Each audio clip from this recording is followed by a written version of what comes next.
Sveiki, šio vaizdo įrašo tema yra masyvai.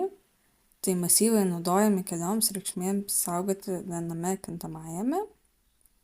Tai kad nereikėtų deklaruoti vis naujų atskirų kintamųjų kokiom susijusiam reikšmėm.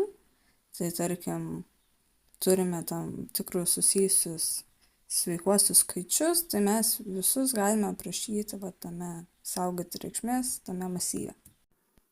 Jeigu norite deklaruoti masyvą, apibrėžkite kintamojo tipo aukštinius skliausus. Tai dabar būtų pavyzdys su string tipo masyvu ir int tipo masyvu. Tai tada rašome taip: string, tie aukštiniai tokie kvadratiniai skliaustai, masyvo pavadinimas cars, jeigu ristiniuose skliaustuose dvigubose kabutėse būtų Volvo kablelis, BMW, Ford ir Mazda. O su int tipo būtų taip, tai irgi int